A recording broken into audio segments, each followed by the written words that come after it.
لیکن ایک سجدہ نہ کرنے کی بنیاد پہ اللہ نے ابلیس کو جنت سے باہر نکالا. اس کا مطلب توحید کا مطلب نماز پڑھنے کا نام نہیں ہے, توحید کا مطلب روزہ رکھنے کا نام نہیں ہے. توحید کا اصل مقصد یہ ہے کہ اللہ جس چیز کو منوائے. اب جیسے ہی ہم نے عقیدہ توحید کی کتاب کو پڑھا, ہمیں سب سے پہلی سطر نظر آئی انی جاعل فی الارض خلیفہ, میں روئے زمین پر ایک خلیفہ بنانے والا ہوں. توحید کی سب سے پہلی لائن, میں ایک خلیفہ بنانے والا ہوں. یہ اعلان اللہ نے کہاں کیا تھا؟ عرش پر. کہاں کے لیے کیا تھا؟ فرش کے لیے. یعنی اعلان عرش پہ ہوا ہے زمین والوں کے لیے. اور کیا کہا؟ ایک خلیفہ بنانے والا ہوں, ایک خلیفہ بنانے. پہلے آئیے تھوڑا ابلیس کو دیکھیں. ابلیس کون تھا؟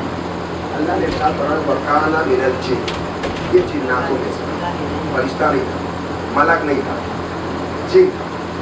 اس نے اللہ کی بارگاہ میں دعا کری تو اللہ نے اس کو اٹھا لیا جنت. اتنی عبادت کری, اتنی عبادت کری, اتنی عبادت کری کہ اور جو سارے فرشتے جنت کے تھے یہ سب دیکھ کے ہکا بکا ہونا ہے کہ بھیا اتنی ساری عبادتیں کر رہا تھی. سارے فرشتے اتنی عبادت دیکھنے لگے اس کی تو سارے فرشتے سمجھنے لگے یہ ہم میں سے ہے, یہ ہم فرشتوں میں سے ہے. تو سارے فرشتے سمجھنے لگے یہ ہم میں سے. آوازیں پکڑے فرشتوں یہ تم میں سے نہیں ہے بلکہ تم میں ہے, تم میں سے نہیں ہے. جملے میں غور کریے ساری گھر. فرشتے سمجھنے لگے یہ ہم میں سے ہے. آوازیں قدرت آئی فرشتوں یہ تم میں سے نہیں ہے بلکہ تم میں موجود ہے, تم میں سے نہیں ہے. پروردگار سمجھے کیسے یہ ہم میں سے ہے یا ہم میں ہے؟ کہا بیٹھے رہو سمجھ جاؤ گے. ادھر اللہ نے جناب آدم کا پتلا تیار کر دیا. ابھی پتلا بنا ہے لیکن ہاتھ ہے حرکت نہیں ہے, پیر ہے قوت نہیں ہے, زبان ہے گویائی نہیں ہے, آنکھیں ہیں بصارت نہیں ہے, کان ہے سماعت نہیں ہے, دل ہے لیکن دھڑکن نہیں ہے. ابھی جناب آدم کا پتلا تیار. جیسے ہی اللہ نے کہا فَإِذَا سَوَّيْتُهُ وَنَفَخْتُ فِيهِ مِنْ رُوحِي, میں آدم کے پتلے میں روح داخل کر دوں تو سب کے سب سجدے میں چلے جانا. جیسے ہی اللہ نے جناب آدم کے پتلے میں روح داخل کری سارے فرشتے جھک گئے آدم کو سجدہ کرنے کے لیے. جیسے ہی سارے فرشتے جھکے الا ابلیس, ابلیس نے انکار کر دیا. جیسے ہی ابلیس نے انکار کیا آواز قدرت نے دیکھا فرشتوں میں نے تم سے کہا تھا نا یہ تم میں ہے لیکن تم میں سے نہیں ہے,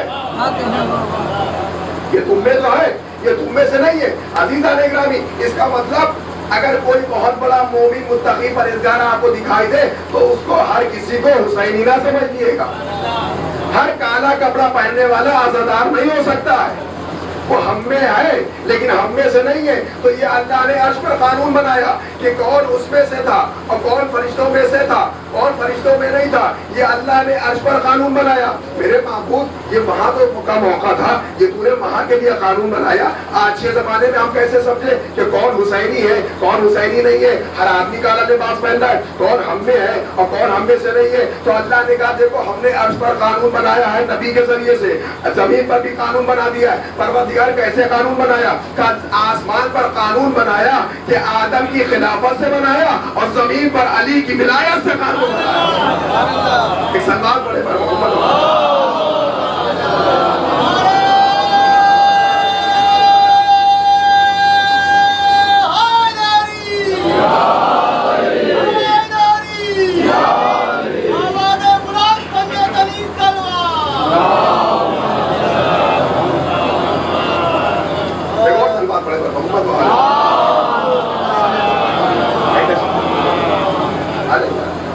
ایک اور کو کر سکتا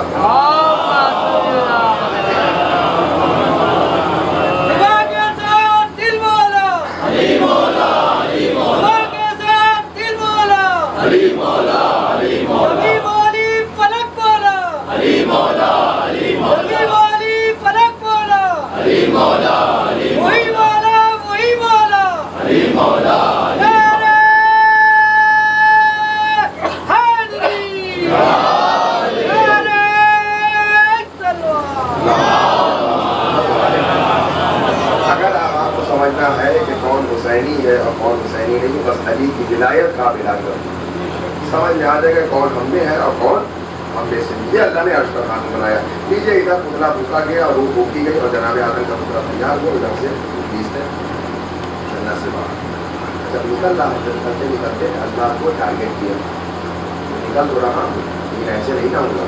اور پھر اتنی سال عبادت کری اس کا صلہ کون دے گا؟ عبادت کر پائی ہے تفہیم عبادت سلا دو کیا چاہیے. ہاں اس دن دل کھول کر ابلیس نے اپنی باتیں اللہ سے منوائی, دل کھول, اور اللہ نے دل کھول کر اس کی باتیں مانی.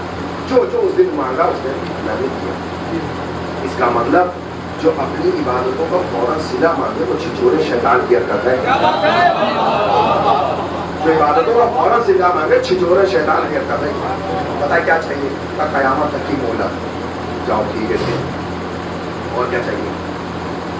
جب چاہو جس وقت چاہو انسانی شکل اختیار کرو. اتنی قوت دے دے کسی کے اندر بھی گھس جاؤ, کسی بھی شکل انسانی شکل اختیار کر لیں. اب آپ کو غور کرنے کی بات ہے گرامی, شیطان کبھی بھی کسی بھی شکل میں آ سکتا. اب آپ کو بچ کے رہنا پڑے گا. آپ اس کو یہ نہ سمجھے گا شیطان آئے گا تو ٹائی لگا کے آئے گا, کوٹ ووٹ پہن کے آئے گا, جینس وینس پہن کے آئے گا. نہیں, شیطان جب بھی آئے گا ممکن ہے ہو سکتا ہے کبھی ٹوپی میں ہے تو کبھی امامے میں بھی آ سکتا.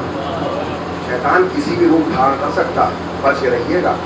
سمجھنا آپ کو کام, سمجھنا کیسے ہے بھائی, ایسے سمجھیے گا. جب کبھی بھی اس ممبر سے حق کے اہل بیت کے لیے زبان کھلے تو سمجھیے گا مومن ہے. کبھی حق کے اہل بیت کے علاوہ زبان نکلے تو سمجھیے گا وہ شیطان کی اولاد ہے. اب آپ کو سمجھنا پیچھے ساری باتیں بن گئی. پھر وہ کہتا ہے کہ اولاد آدم ہو رہی ہے تو ہماری بھی اولاد ہونی چاہیے. ہمارے کا اولاد ہوتی ہے تو ابلیس کی بھی اولاد کرتی ہے. اس کا مطلب ابلیس بھی صاحب اولاد ہے, اکیلا نہیں.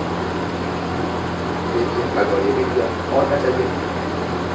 ابلیس نے پھر آخر میں کہا اولاد آدم کا انتقال ہو, میری اولاد کا انتقال نہیں ہونا چاہیے. آخری نامولود جس دن ہم نے وقت مانگا ہے وقت مجھے نا, اس دن تو ہماری اولادوں کو مارنا, لیکن دنیا میں نہیں مارنا. اچھا ٹھیک ہے, تو تمہاری اولادوں کو نہیں مارنا. اور کیا چاہیے؟ ایک چیز اور اس نے مانی. کہتا ہے کیا چاہیے بتا. کہتا ہے وہاں اگر ایک پیدا ہو رہی ہے, اولاد آدم کا اگر ایک ہو رہی ہے, ہماری ڈبل ہو. وہاں ایک ہو تو میری دو, وہاں دو ہو تو میری چار ہو, وہاں چار ہو تو میری 8 ہو, وہاں 8 ہو تو میری 16 ہو. ڈبل اولاد پیدا ہونا چاہیے. اچھا اور یہ بھی کیا ہے؟ اس کا مطلب اولاد آدم کا بھی ولادت ہو رہی ہے تو ابلیس کی بھی اولاد ہو رہی ہے. اولاد آدم کا ایک ہو رہی ہے تو وہاں ڈبل پیدا ہو رہی ہے. اولاد آدم مر رہی ہے لیکن وہاں مر نہیں رہی ہے. توجہ فرما رہے ہیں کہ وہاں پیدا ہو رہی ہے تو یہاں بھی پیدا ہو رہی ہے. وہاں ایک ہو رہی ہے تو ابلیس کا 2 ہو رہی ہے. وہاں مر رہی ہے, کم ہو رہی ہے, لیکن ابلیس کا پیدا ہو رہی ہے, ڈبل ہو رہی ہے, لیکن مر نہیں رہی ہے. اب سمجھا دیدان گرامی کہ ابلیس کا اولاد پیدا ہو رہی ہے, ڈبل ہو رہی ہے, مر نہیں رہی ہے. اب آپ سمجھے کہ کائنات میں دشمنان اہل بیت کہاں سے پیدا ہو رہے ہیں؟ ارے کوئی اور اولاد نہیں ہے, ابلیس کی اولادیں پیدا ہو رہی ہیں. ابلیس کی اولادیں پیدا ہو رہی ہیں جو مر نہیں رہی. نیچے جب ساری باتیں منوا لی اور خود نکل گئے تو ابلیس نے سوچا جس کی وجہ سے نکالا گیا پہلے اسی کو ٹارگیٹ کروں. جس کو جناب آدم کی وجہ سے نکالا گیا ہوں تو جناب آدم کو پہلے نکالا گیا. لگ گیا اپنے نشان پہ, کھڑا ہوتے جنت کے باہر. ایک بڑی تاریخ ہے, یہ روایتیں ہیں کہ کیسے دوبارہ جنت میں داخل ہوا, کہ مور آیا اس نے پنجوں میں دبایا اور سانپ نے پھر مدد کری, زمین میں رکھا اور جنت کی بہرحال کی ہماری مطلب کیسے گیا اور بہکانا کیسے شروع کیا. تو فرمائیے گا آگے جنت میں. اب جناب آدم خلیفہ ہے, معصوم نبی ہے, پہلی عزت ہے, خلیفۃ اللہ ہے. جناب آدم کو تو نہیں بہکا پایا ابلیس. جناب آدم تو نہیں بہکے, لیکن بیچاری ہوا بولی بھالی شریف النسل وہ بھی ابلیس کے چنگل میں آ. اس دن اللہ کی سب سے پہلی جھوٹی قسم کھائی. شیطان آیا, آنے کے بعد کہتا ہے بیوی میں خدا کی قسم کھا کے کہتا ہوں میں آپ کا بہت بڑا خیر خواہ ہوں, اور اللہ نے آپ کو اس درخت کے قریب جانے کے لیے منع کیا. فلا تقربا هذه الشجرة, اس درخت کے قریب نہ جائیے گا. کیوں منع کیا جانتی ہے؟ ہمارے کہا کیوں؟ اس لیے منع کیا ہے کہ آپ اس درخت کا پھل کھا نہ لیں. اگر کھا لیں گی تو ہمیشہ کے لیے امر ہو جائے, زندہ ہو جائے, کبھی آپ کا انتقال نہیں ہوگا. اس لیے آپ کو منع کیا. چاہیے کھا لیے اور امر ہو جائیے. بیچاری ہم پر گولی کھا لی, شریف النفس, صرف نازک کا کام یہی ہوتا. کسی نے لپڑی چھپڑی باتیں کر لی, بیچاری عورتیں بہک جاتی ہیں. کوئی بھی بہکانا چاہے آرام سے بہکا دیتا. ہوا بھی بیچاری بہک گئی تو کسی طریقے سے وہ پھل کا درخت کا پھل کھا لیا. سوال یہ پیدا ہوتا ہے دیوان گرامی, نتیجہ سوال یہ پیدا ہوتا ہے کہ آخر اس درخت میں ایسا کیا تھا کہ ایک پھل کھانے کی بنیاد پر اللہ نے آدم کو حوا کو جنت سے باہر.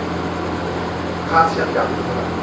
مثال کے طور پر کل آپ کے گھر مہمان آنے والے ہیں, آپ مارکیٹ گئے, مہمان کی ضیافت کے لیے بہترین سیب فروٹس خریدا, مٹھائی خریدی, اور خریدنے کے بعد لاگے فریج میں رکھی ہے, اور اپنی زوجہ سے کہا کہ دیکھو کل جو مہمان آنے والے ہیں میں نے سارا سامان انتظام کر دیا ہے, سارا پھول سول سے خرید دیا ہے, یہ مہمان کے لیے رکھا ہے, کوئی کھانے نہ پائے. بچے تو بچے پر شیطانی نہ کرے تو بچے کس کام کے؟ بچوں میں بڑوں میں فرق کیا رہ جائے گا؟ بچہ باہر سے کھیلتا آیا, اسے پیاس لگی, اس نے فریش کھولی, جیسی فریش ہوئی اسے بہترین سیب ایپل, اس نے ایک سیب نکالا کھا لیا. بچہ تھا, اسے سیب دکھائی دیا, بھوک لگی کہ کھا لیا. آپ بتائیے کیا کریں؟ بچے سے کہیں گے کہ تم نے سیب کھا لیا, منع کیا تھا چلو گھر سے باہر نکال دو, پر زندگی بھر کبھی چہرہ نہ دکھانا. آپ کہیں گے ایسی بات؟ نہیں کہیں گے. کیوں نہیں کہیں گے؟ بچہ ہی تو ہے, سیب کھا لیا ہوگا پھر آ جائے گا. ہم آپ گنہگار جب ایک سیب کھانے کی بنیاد پر اپنے بچے کو گھر سے نہ نکالے تو خالق کائنات ایک پھل کھانے کی بنیاد پر جنت کو آدھا کو نکال دیا. تو آخر وجہ کیا تھی کہ اس درخت میں کہ ایک پھل کھانے کی بنیاد پر اللہ نے جنت سے آدم کو نکال دیا. علامہ مجلسی لکھتے ہیں کہ وہ جنت کا درخت کوئی عام درخت نہیں تھا, بلکہ وہ جنت کا خاص درخت تھا اور منسوب تھا اہل بیت کی ذات سے. وہ خاص درخت منسوب تھا اہل بیت کی ذات سے. جب چادر تطہیر میں پنجتن نیچے داخل ہوئے تو جبریل نے پوچھا پروردگار کو منتہا حاصل کسا کہ چادر کے نیچے کون ہے؟ اللہ نے تعارف کرایا, ہم فاطمہ تو ابوہا و بالہا و بنوہا, یہ فاطمہ ہے, یہ ان کے بیٹے ہیں, یہ شوہر ہے, یہ ان کے بچے. اس دن اللہ نے تعارف کرایا جناب سیدہ سے. اس کا مطلب اللہ کی نگاہ میں پنجتن کا جو مرکز ہے وہ جناب سیدہ کو بنایا کہ فاطمہ ہے مرکز پنجتن کا. اس کا مطلب جو جنت کا درخت تھا کہ جس کو آدم سے منع کیا تھا جانے کا, وہ خاص درخت منسوب تھا جناب سیدہ سے, اور اس خاص درخت کو جناب سیدہ سے منسوب تھا, اور جناب آدم نے پھل کھا لیا تو پھل کھانے کا پھل یہ ملا کہ اللہ نے جنت سے باہر نکال دیا. اللہ نے قانون بنایا اس پر کہ دیکھو سیدہ کے معاملے میں ہم آدم کو تو چھوڑتے نہیں, تو جو سیدہ کا باغ فدا کھا جائے اسے کہاں چھوڑ دیں گے؟ ایک سلوات پڑھے محمد.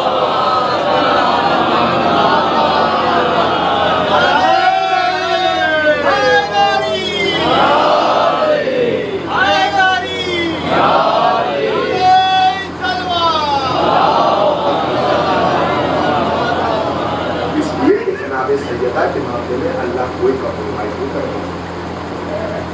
جناب سیدہ کے معاملے میں اللہ بڑا ٹائٹ ہے. جناب سیدہ سلام اللہ علیہ سے اپنا رشتہ اچھا رکھیے.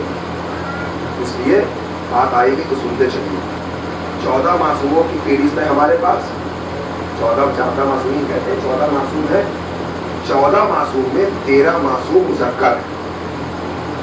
واحد معصومہ ہے جناب سیدہ سلام اللہ علیہ, ہے کہ نہیں؟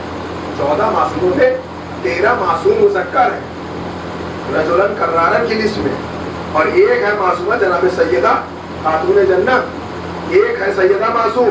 اس کا مطلب اللہ کی نگاہ میں جو 13 پر بھروسہ ہے وہ اکیلی ذات جناب سیدہ پہ اللہ کو بھروسہ ہے. جو 13 پر الگ 13 پر بھروسہ ہے وہ اکیلی ذات جناب سیدہ پہ اللہ کو بھروسہ ہے. جناب سیدہ کی زبان سے جو چیز نکل جاتا ہے اللہ وہ چیز واقع کر دیتا ہے. عید کا تاریخ تھی, واقعہ مجھے بیان نہیں کرنا, بس اب جب حسنین نے کہا تھا اماں لباس ہے ہی نہیں, کھا لباس, درزی کھا, کپڑے تھے کچھ نہیں, کیونکہ جناب سیدہ کے کہنے سے نکلا آپ کپڑے درزی کا, نہ کپڑا تھا نہ درزی کا نہ لباس کا, کچھ نہیں تھا. ادھر جناب سیدہ کے دہن سے نکلا, دیکھیے اللہ نے فوراً درزی بنا کر بھیج دی. کس کو بھیجا؟ کسی فرشتے کو نہیں بھیجا, جبریل کو نہیں بھیجا, رضوان جنت, جنت کا دربار, جنت کا مالک گارڈ تھا جنت, وہ آیا. میں کہوں گا رضوان اس سے اچھا موقع تجھے ملنے والا نہیں ہے. پیغمبر کے گھر آیا, عقل کر جاؤ, تو میں آیا ہوں حسنین کا کپڑا دے کر. کہنا چاہیے تھا نہیں کہنا چاہیے؟ اچھا بات آئی تو سنتے چلیے. توفیق ہے پروردگار. جناب عیسیٰ کی ماں زکریا آل ہے, مریم, اور ایک دوسرے کہتا ہے جناب زکریا تالا لگا کے چلے جاتے ہیں پاس, نہ کوئی اندر آ پاتا تھا نہ کوئی باہر جا سکتی تھی جناب. لیکن جناب زکریا جب دن بھر کے بعد آئے ہیں تو جیسی تالا کھولا, دروازہ کھولا, دیکھا کھانا رکھا. پوچھا بیوی کون آیا, کھانا کہاں سے آیا؟ مجھے جو آپ کے سامنے عرض کرنا ہے کہ تالا لگا تھا, نہ کوئی اندر آ سکتا تھا نہ کوئی باہر جا سکتا تھا. لیکن جب کھانا آتا تھا, فرشتہ لے کر آتا تھا, لا کر دیا کھانا, تو جناب مریم ڈری, کون ہو؟ کہاں سے آئے؟ یہاں تو کوئی آ نہیں سکتا، ظاہر سی بات ہے، جب گھر کے اندر سب کچھ بند ہوتا رہا اچانک سے کوئی آ جائے ہر انسان ڈر جائے گا. تو کون آ کے جب سب کچھ بند ہے وہ بھی ڈر نہیں چاہیے. جیسی نہیں کون ہے ویسے میں ڈریے نہیں، میں رسول آیا ہوں، اللہ کا بھیجا ہوا رسول، اللہ کا بھیجا ہوا آیا ہوں آپ کے لیے کھانا لایا. کیا کہہ رہا ہے؟ آپ کے لیے کھانا لے کر اللہ نے بھیجا مجھے رسول، اللہ نے بھیجا آپ کے لیے کھانا لے کر. یہ نہیں کہا کہ اللہ نے کھانا بھجوایا، بلکہ کیا کہہ رہا میں لے کر آیا. یہ فرشتے کا آنکڑا دیکھیے، کہہ رہا ہے کہ میں آیا، اللہ نے بھیجا میں کھانا لے کر آیا ہوں. یہ وہی فرشتہ ہے کہ جب درِ صحرا پر آیا ہے تو یہ نہیں کہا کہ اللہ نے بھیجا ہوں میں کپڑے لے کر آیا ہوں، بلکہ کہہ رہا ہوں درزی آیا ہوں آستے کے لیے کپڑا لے کر آیا ہوں. رضوان جنت ہے، میں کہوں گا رضوان اس سے اچھا موقع نہیں ملے گا. اگر کہوں رضوان جنت آیا ہوں، دربان جنت آیا ہوں، ہنستے کا کپڑا لے کر، کہ اگر سیدہ نے رضوان جنت کہا ہوتا تو میں بھی رضوان بتاتا. چونکہ سیدہ نے کہا ہے درزی کیا ہے، تو اب اللہ نے مجھے درزی بنا کر اس در پر بھیجا. چونکہ سیدہ کے دہن سے یہ نکلا تھا کہ درزی کیا، تو اللہ نے اس دہن سے نکلے ہوئے درزی کو حق میں ثابت کر. تو جناب سیدہ کے دہن میں نکلتا ہے اللہ اسے پورا کرتا ہے. اللہ کی نگاہ میں جناب سیدہ کی عصمت پیچھے اصول دین بہت ضروری ہے. عقیدہ توحید کدھر نکال دیا. آج ہم کو اور اچھی چیزیں ہونی چاہیے کیونکہ اعمال اہم بنیاد ہے. عقیدہ توحید اصول دین کا سب سے پہلی لائن. ادھر فروع دین میں سب سے پہلی لائن کیا ہے؟ نماز. واجب عمل ہے، نماز ضرور پڑھیے. اچھوں سے میں بات ضرور رکھوں، نماز ضرور پڑھیے. مشکل سے کتنا ٹائم لگتا ہے؟ کتنا ٹائم لگتا ہے؟ 10 منٹ بھی نہیں لگتا نہیں ایک نماز پڑھنا. مشکل سے زہر اصل ملا کے پڑھیں گے تب بھی 10 منٹ لگتے، اس سے زیادہ نہیں لگتا.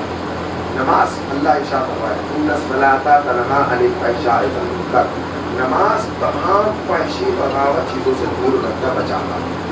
نماز انسان پڑھے گا تو خود بخود پروردگار کے قریب ہوتا چلا جائے گا، اور جتنا خدا کے قریب ہوگا اتنا گناہوں سے دور ہوتا چلا جائے گا. خود بخود آٹومیٹک جتنا انسان عبادت اپنے اندر داخل کرتا چلا جائے گا خود بخود وہ گناہوں سے دور ہوتا چلا جائے گا. اللہ اسے توفیق دیتا چلا جائے گا.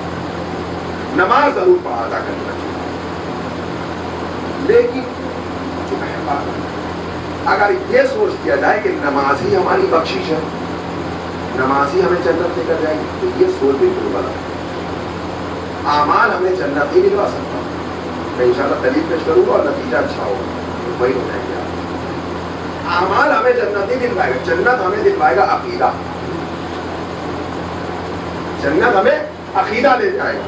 اعمال ہاں جیسی جب عقیدہ جنت لے جائے گا، پھر اعمال کا کیا کام ہے کہ جنت جیسی پہنچے کہ جس کا جتنا اچھا اعمال ہوگا کوئی سلمان کے بغل جائے گا، کوئی ابو ذر کے بغل جائے گا، کوئی مقداد کے بغل جائے گا. پھر اعمال ہمیں جنت کے درجے دلوائے گا.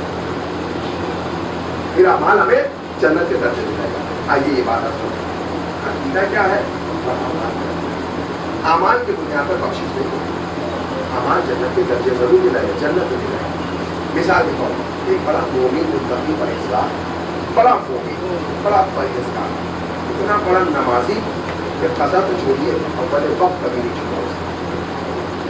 اول وقت کبھی نہیں چھوڑا. پوری زندگی جب تک حیات ہوئی اول وقت نہیں چھوڑا. اتنا بڑا نمازی. روزے دار اتنا بڑا، رمضان میں روزہ واجب ہوتا ہے، شعبان سے رکھنا شروع کرتا. اتنا بڑا روزے دار. حج سال میں صرف ایک بار واجب، حیات میں زندگی میں ایک بار واجب، وہ بھی کب؟ صاحب استطاعت کو. اللہ نے مستقی بنایا، صاحب استطاعت ہے، ہر سال حج میں جا رہا ہے. خمس کی ادائیگی بھی ہے، زکوٰۃ کی ادائیگی بھی ہے، پڑوسیوں کی مدد بھی کر رہا ہے، بیواؤں کا سہارا بھی بن رہا ہے، یتیموں کی پرورش بھی کر رہا ہے. بہترین اعمال، بہترین نماز، بہترین روزہ، بہترین حج، بہترین خمس، بہترین زکوٰۃ، ساری عبادتیں کرنے کے باوجود اب وہ لیٹا بستر پر. ڈاکٹروں نے جواب دے دیا بس آدھے گھنٹے 1 گھنٹے کا بیچ میں حیات. نماز کتنی اچھی پڑھی ذہن میں آپ کو، روزہ کتنا اچھا رکھا ذہن میں، یہ ذہن رکھے گا. اتنی اچھی عبادت کرتے دنیا سے جا رہا.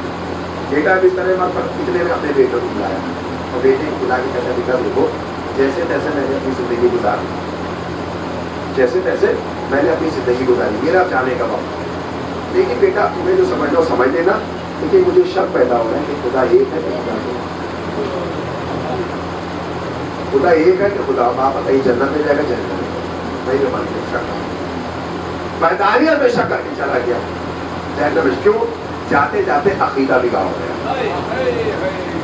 آئیے دوسرے مثال سے ایک دوسری مثال سے ایک نان مسلم غیر مذہب اسلام ابھی اس نے صرف پڑھا ہے دیکھا ہے. اس نے اپنی ساری زندگی نان مسلم ہے اسلام کو نہیں کیا. اس نے اپنی ساری زندگی میں سارے مذہب کو پڑھا سمجھا پرکھا جانا. جاننے کے بعد پرکھنے کے بعد پڑھنے کے بعد سارے مذہب کو اس نے دیکھا جتنے بھی مذاہب ہیں دنیا سارے مذہب کو دیکھا پڑھا سمجھا پرکھنے کے بعد اس کو ہمارا مذہب اچھا لگنے کے بعد ہمارے مولانا کے پاس آئے. مولانا صاحب ہم نے سارے مذہب کو پڑھا دیکھا سمجھا پرکھا آپ کا مذہب بڑا اچھا ہے اس لیے آپ اپنے مذہب میں مجھے اپنا. مولانا نے کہا پہلے یہ بتاؤ کوئی زور زبردستی تو نہیں ہے لا اکراہ فی الدین دین میں کوئی جبر نہیں ہے زبردستی نہیں ہے کوئی تمہاری گردن پہ تلوار تو نہیں رکھتے زبردستی تو کوئی مذہب کی طرف نہیں لے کر آ رہا ہے کوئی پیار محبت والا میٹر تو نہیں ہے پیار محبت کی وجہ سے اپنا اسلام دھرم بدل دیا کا کوئی زور زبردستی نہیں ہے. میں نے سارے مذہب کو پڑھا ہے سمجھا ہے پرکھا اس کے باوجود میں آپ کے مذہب کی طرف آنا چاہتے ہوں. جب اس نے ساری باتوں کو کلیئر کر دیا تو مولانا نے کہا ہو لا الہ الا اللہ. اس نے زبان میں جاری کیا لا الہ الا اللہ. مولانا نے کہا محمد رسول اللہ. اس نے زبان میں جاری کیا محمد رسول اللہ. مولانا نے کہا محمد علی الولی اللہ. جیسے ہی اس نے زبان پر علی الولی اللہ جاری کیا عقیدہ بدلا اللہ نے اس کی وہیں تک حیات کر دی تھی وہیں تک تعلق کیا. اب آپ بتائیے وہ جنت میں جائے گا جنت کیوں جائے گا کیوں جائے گا؟ کیونکہ جاتے جاتے عقیدہ صحیح کر کے چلا پڑا. جاتے جاتے عقیدہ نماز ایک وقت بھی نہیں پڑھی روزہ ایک وقت کا نہیں رکھا کوئی نیک عمل نہیں بجلایا کچھ بھی نہیں کیا پھر بھی جنت میں جا رہا ہے. کیوں جا رہا ہے؟ اس لیے جا رہا ہے کہ جاتے جاتے عقیدہ صحیح کر کے چلا گیا. لیکن عزیزان گرامی اب اس کا نتیجہ یہ نہ نکالیے گا کہ مولانا نے اعمال کو سائڈ میں لگا دیا اور عقیدے کو اعلیٰ پہنچا دیا عقیدے کو بلند کر دیا. یاد رکھیے گا جب اگر آپ عقیدے کی فیس دے کر کالج میں ایڈمیشن لے لیں گے تو اعمال جیسی کتاب کو پڑھنا ہی پڑے گا. اس لیے کہ بغیر اعمال کی کتابوں کو پڑھے ہوئے جنت کی ڈگری نہیں مل سکتی ہے. عقیدہ بھی ہونا چاہیے اور اعمال بھی ہونا چاہیے. بس آخری بات انشاءاللہ اسے رکھتے ہیں عقیدہ اور اعمال اصول دین اور فروع دین. اب علامہ ہندی نے اس اصول دین اور فروع دین کے اوپر ایک کتاب ہے اور شارح نے ان کی اس کتاب کی شرح کی. تو انہوں نے شرح میں یہ لکھا کہ اصول دین کو بتایا دین اور فروع دین کو بتایا شریعت. یعنی عقیدہ ہے دین اور اعمال ہے شریعت. وہ پھر لکھتے ہیں اس کی ڈیفینیشن کرتے ہیں تعریف کرتے ہیں کہ دین نہیں بدلتا دین کبھی نہیں بدلتا لیکن شریعت وقت کے مطابق بدلتی ہے. کیا مطلب؟ آدم کی شریعت کچھ اور تھی چلتے چلتے موسیٰ تک آئی موسیٰ کی شریعت بدل گئی. موسیٰ کی دور کی شریعت کچھ اور تھی ابراہیم کی دور کی شریعت آئی شریعت بدل گئی. ابراہیم کی شریعت کچھ اور تھی عیسیٰ کی شریعت آئی بدل گئی. عیسیٰ کی شریعت کچھ اور تھی محمد کی شریعت آئی محمد کی شریعت بدل گئی. یعنی ہر دور کے نبی کی شریعت بدلتی رہی لیکن دین نہیں بدلا. دین جو آدم کے زمانے میں تھا وہی اللہ نے محمد کے زمانے میں. اس کا مطلب آدم کے زمانے میں جو اللہ ایک تھا وہی ابراہیم کے زمانے میں اللہ ایک تھا.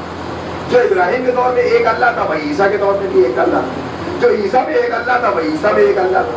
جو عیسیٰ میں ایک اللہ تھا وہی محمد کے. اس کا مطلب ہر نبی کے دور میں شریعت بدلی ہے دین نہیں بدلا ہے. دین اپنی جگہ مسلمان ہے اسی کے ساتھ دین نہیں بدلتا شریعت بدلتا. میں لکھنؤ سے گیا کانپور. جیسے میں نے کانپور کی سرحد پہ پیر رکھا شریعت بدل گئی. کیسے؟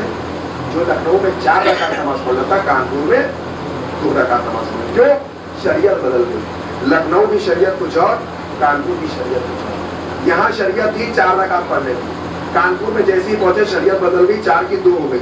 شریعت بدلی ہے دین نہیں بدلتا. جو لکھنؤ میں ایک خدا تھا وہی کانپور میں بھی ایک خدا ہے. جو 12 امام لکھنؤ میں تھے وہی 12 امام کانپور میں. اس کا مطلب دین نہیں بدلتا ہے شریعت بدلتی رہتی ہے. آپ کہیں گے دلیل کیا ہے؟ تو دلیل ہے علی بن یہودی صحابی امام موسیٰ کاظم علیہ السلام.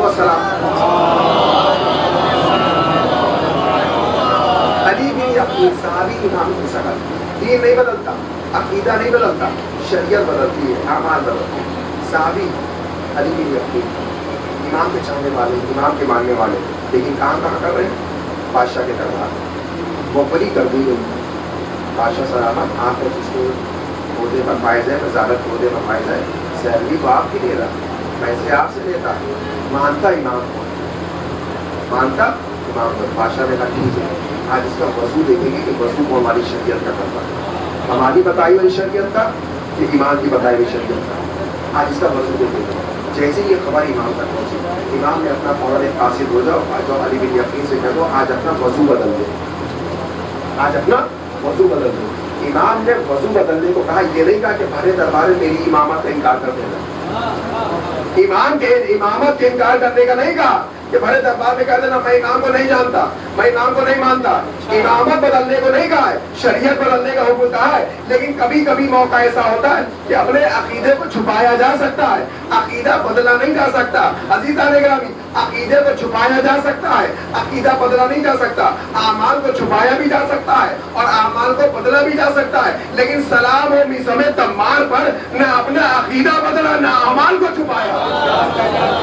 سلمان کو محمد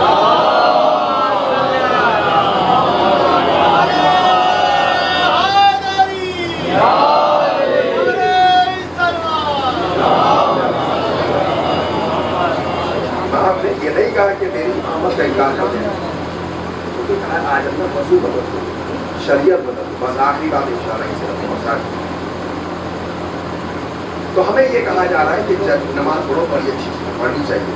کی بات میں کہہ رہا ہوں اس لیے کہ شہزادی نے ارشاد فرمایا کہ میں اس شخص کی شفاعت نہیں کروں گی جو تاریخ سلام ہوگا, میں ہرگز اس کی شفاعت نہیں کروں گی. اسی حدیث ارشاد فرمایا رسول نے قبلت ماں سے باہر و ان مدت ماں سے باہر, جس کے نماز قبول سارے کے سارے اعمال قبول, جس کے نماز رد اس کے سارے اعمال. نماز کی اہمیت کو سمجھے بنا, لیکن ذہن میں سیدھے بیٹھانا ہے کہ نماز ہی سب کچھ ہے تو یہ قابل قبول نہیں. اگر صرف نمازی سب کچھ ہوتا, عبادتی سب کچھ ہوتی تو اللہ کبھی ابلیس کو جنت سے باہر نہ نکالتا. اگر نمازی عبادتی سب کچھ ہوتی تو اللہ حارث پہ غدیر کے میدان میں کبھی عذاب نہ نازل فرماتا.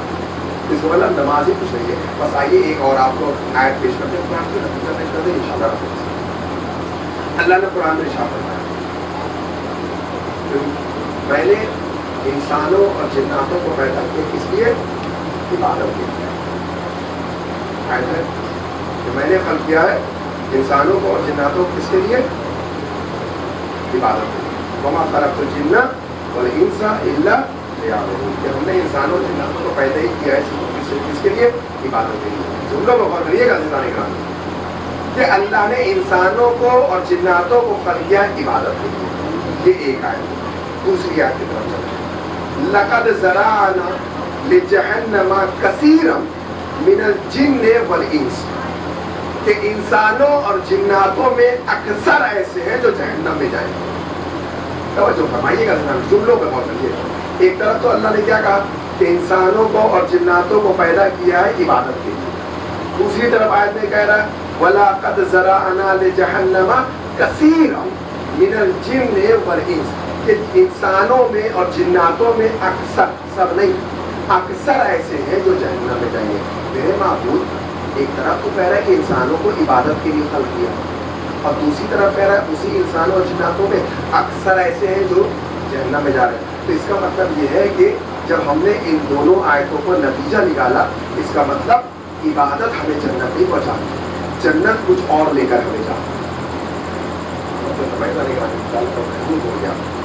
ایک طرف تو اللہ نے کہا وما خلقت الجن والانس الا لیعبدون, کہ ہم نے انسانوں اور جناتوں کو پیدا ہی کیا صرف اور صرف عبادت کے لیے. دوسری طرف اللہ ارشاد فرما رہا ولقد ذرأنا لجہنم کثیرا من الجن والانس, کہ ہم نے انسانوں اور جناتوں میں اکثر ایسے جو جہنم میں جائیں گے. اس کا مطلب دونوں آیتوں کا نتیجہ یہ نکلا کہ جنت ہمیں نماز اور روزہ لے کر نہیں جا رہا ہے, جنت ہمیں کچھ اور لے کر جا رہا ہے. اب جب ہم نے قرآن کا مطالعہ فرمایا 6666 آیتوں میں جب ہم نے غور کیا کہ کون سی ایسی آیت ہے جو جنت کی ضمانت دے رہی ہے, تو ہمیں ایک آیت نظر آئی جو جنت کی ضمانت دے رہی ہے. وہ آیت ہے آیت مودت, قل لا اسألکم علیہ اجرا الا المودۃ فی القربى. اے میرے حبیب آپ ان سے کہہ دیے کہ ہمیں کچھ نہیں چاہیے, اگر دینا ہی چاہتے ہو تو قرابت داروں سے مودت اختیار کرو. اس کا مطلب عبادت جنت نہیں پہنچا رہی ہے, آل محمد سے محبت ہمیں جنت پہنچا رہی ہے.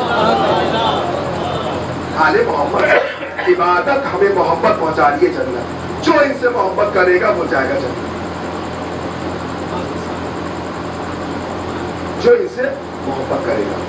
بس قربا کو سوچیے کہ کس کی محبت کو اختیار کرنے کا, کس کی محبت کو کہنا ہے بات ہے. اللہ نے کہا ہے قربا, قربا کی محبت. یہ قربا کیا ہے؟ عربی گرامر تھوڑا سمجھ.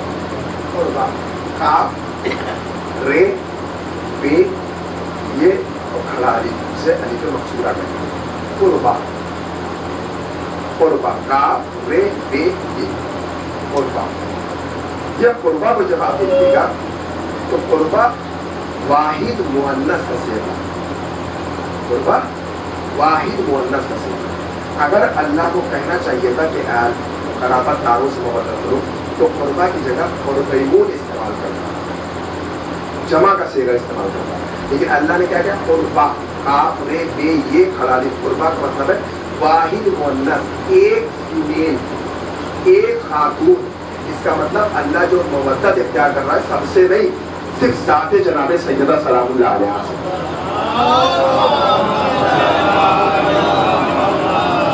خاص جناب سیدہ سے, اس لیے کہ پنجتن میں کون ہے؟ 4 مذکر ہیں, 1 مؤنث ہے. تو خاص محبت اختیار کرنے کے لیے کہہ رہا ہے کہ جناب سیدہ سے کرو. اب لوگ یہ کہتے ہیں کہ میں در پہ سلام کرنے کے لیے گیا تھا اور مجھے سلام کا جواب نہیں دیا گیا. ارے کاہے کا سلام کا جواب مل جائے؟ اس لیے کہ لوگوں کو رضی اللہ بننے کا بڑا شوق تھا. تو اللہ نے بھی دکھا دیا کہ دیکھو اگر رضی اللہ بننے کا شوق ہے تو رسول کو راضی نہ کرو, بطول کو راضی کرو. سلوات پڑھیں محمد.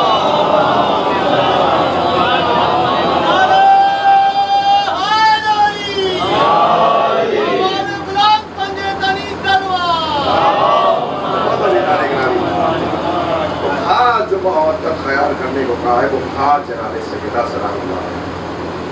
اس لیے یہ فرش رضا, یہ رضا خانہ کس کا ہے؟ یہ کس کی دین ہے؟ یہ جناب صحرا کا گھر ہے. گھر ہمارا ہوتا ہے, ملکیت جناب سیدہ کی. فرش رضا ہمارا ہے, ملکیت جناب سیدہ کی. قالین ہماری ہے, ملکیت جناب سیدہ کی. آنکھیں ہماری ہے, ملکیت جناب سیدہ کی. آنسو ہمارے ہیں لیکن ملکیت جناب سیدہ. اس لیے کہ جہاں کوئی آئے نہ آئے شام سے ٹی وی اور آنے کے بعد جاتی ہے ٹوٹی ہوئی بقی میں. اور ٹوٹی ہوئی بقی میں جانے کے بعد کہتی ہے اماں چلیے ہمارے بھیا کے گھر کے فرش رضا بچھایا گیا ہے, ہمیں ان کے آنسوؤں کو لینے جانا. یہ گھر یہ سیدہ کا گھر, جہاں کہیں بھی فرش رضا بچتی ہے جناب سیدہ کا گھر ہو جاتا ہے. عزیزان گرامی بڑی نعمت ہے یہ ہمارے درمیان. اس لیے کہ جناب زینب سلام اللہ علیہ کو جب شام سے رہائی ملی ہے تو جناب زینب کی نگاہ میں اگر کوئی سب سے عظیم چیز ہوتی تو ہمیں وہ عطا کرتی. لیکن رہائی ملنے کے بعد جناب زینب کی نگاہ میں سب سے عظیم شے ہے فرش رضا. تو رہائی کے بعد سب سے پہلے جناب زینب نے ہمیں فرش رضا دیا. چاہتی تو مدینے آ کر اپنے بھیا کا غم منا سکتی تھی, چاہتی تو رہائی کے بعد مدینے میں آ کر فرش رضا بچھا سکتی تھی. لیکن جناب زینب نے یہ نہیں کہا.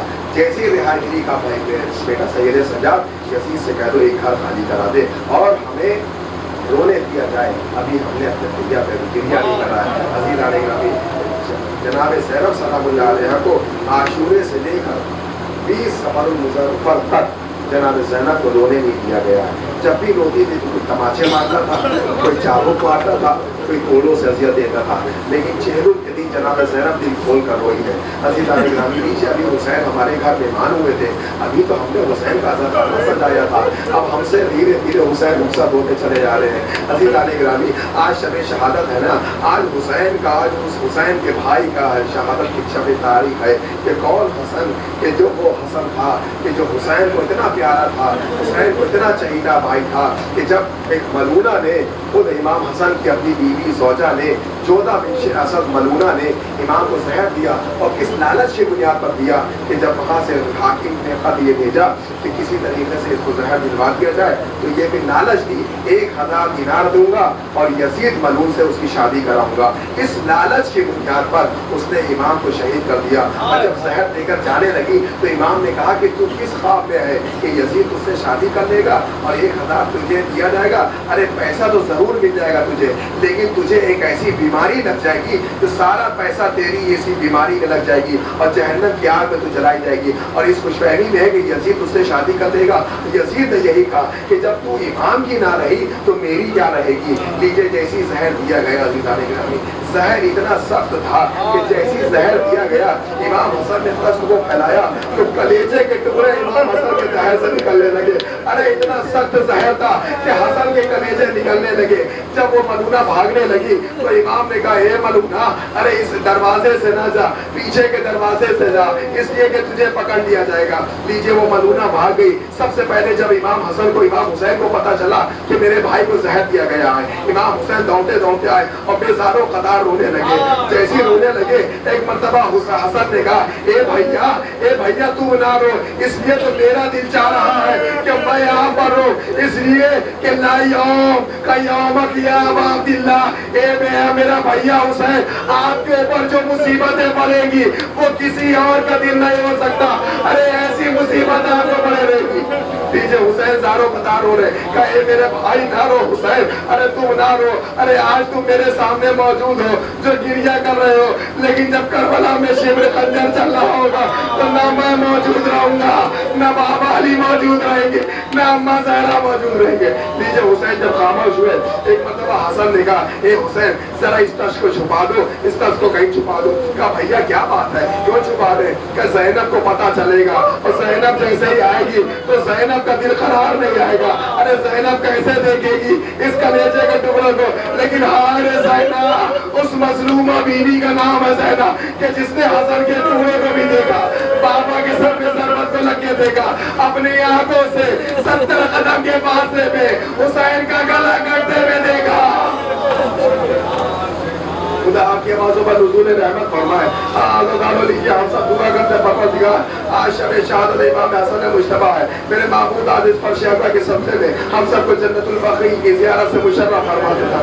آزادار لیجیے امام حسن شہید ہو گئے، ان کو شہادت ہو گئی. وصیت کے مطابق امام حسین نے غسل دیا، کفن دیا، کفن دینے کے بعد نماز جنازہ پڑھائی اور یہ وصیت کری تھی کہ مجھے میرے نانا کے پہلو میں دفن کر دیا جائے. لیکن ہاں بھیا یاد رکھنا، اگر کوئی معاملہ ایسا آ جائے کہ لوگ دفن نہ کرنے دیں تو مجھے جنت البقیع لے جانا اور اماں کے پہلو میں دفن کر دینا. لیجیے ابھی پہلا جنازہ چلا تھا، ابھی گھر سے جنازہ چلا تھا کہ لوگ اصحاب لے کر چلے کہ مسجد نبوی میں رسول کے پہلو میں دفن کر دے. لیکن ایک ملونہ سامنے سے آئی، کہا یہ ملکیت میری ہے، میں یہاں کسی کو دفن نہیں کرنے دوں گا. کہا حسن ارے یہ نبی کے نواسہ ہے، ارے نبی کے نواسے کی ایک نواسے کو دفن ہونا. کہا نہیں یہاں کسی کو دفن ہونے کی اجازت نہیں ہے. ارے ملونہ نے اجازت دی. حسن کے جنازے پر 3 مسالہ شروع ہوا. ارے یہ پہلا جنازہ تھا جو گھر سے نکلنے کے بعد قبرستان سے واپس گھر گیا. نیچے جناب زینب ہے جو گھر کی دہلیز میں بیٹھی ہوئی گریہ کر رہی ہے، اپنے بھیا کا ماتم کر رہی ہے. جیسی جنازہ گھر میں پہنچا، ارے کیا دیکھا کہ کفن تو سفید گیا تھا لیکن سرخ کپڑے میں کفن آ گیا. جناب زینب نے دھیرے دھیرے تیروں کو نکالنا شروع کیا. لیجیے پھر جنازہ جنت البقیع میں دفن آیا. میں کہوں گا اے مولا، ارے آپ کے جنازے پر تیر لگا تو زینب نے نکال لیا، لیکن حسین کا جنازہ کہ جب شیو نے تیر برسانا شروع کیا، حسین کا جی ارے گولے پر سنبھل نہ سکا، زمین کربلا میں تشریف لائے. ارے زینب کی نگاہوں کے سامنے حسین کا جنازہ تیروں پر معلق ہو گیا. امام زمان علیہ السلام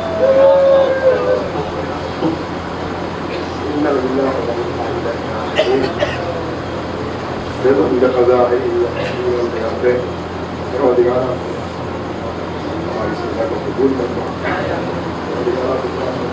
محمد کا میرے محبوب تجارت اس پر شہداء کے ساتھ میرے آنسوؤں کے ساتھ ہم سب کو زیارت آئینہ اور جنت البقیع کی زیارت سے مشرف معمول کئی بارگاہ میں بہت بڑے بار معبود شعبہ کے سبقے میں ہمارے دنوں میں سبیرہ دنوں میں کبیرہ کو بڑھتا ہم سب کو اللہ کی عبادت اور اہل بیت کی معرفت پیدا کرنے کی توفیق عنایت فرمائے ہمارے بچوں کو کی توفیق عطا فرمائے کہ نماز اول وقت ادا کر سکیں معبود ہم سب کو پروردگار کی معرفت عطا فرمانا پروردگار اس شعبہ کے سبقے میں دعا یہ ہے معبود جس طریقے سے یہاں مجلس عرضہ کر رہے ہیں اسی طریقے سے سرزمین کربلا پہ مجلس حسین اور خصوص مجلس کی جناب زہرا سلام اللہ علیہ روزے کی جلد از جلد تعمیر فرما اور ہمارے امام زمانہ کے ذکر میں تاجیل فرما قبل حضرت آپ سے گزارش ہے ایک مرتبہ پورے اعظم اور 3 مرتبہ سورہ اخلاص کی قرأت فرما کر مرحوم مقبول جناب تصدق حسین صاحب ابن جناب لٹر حسین صاحب کی روح کے ساتھ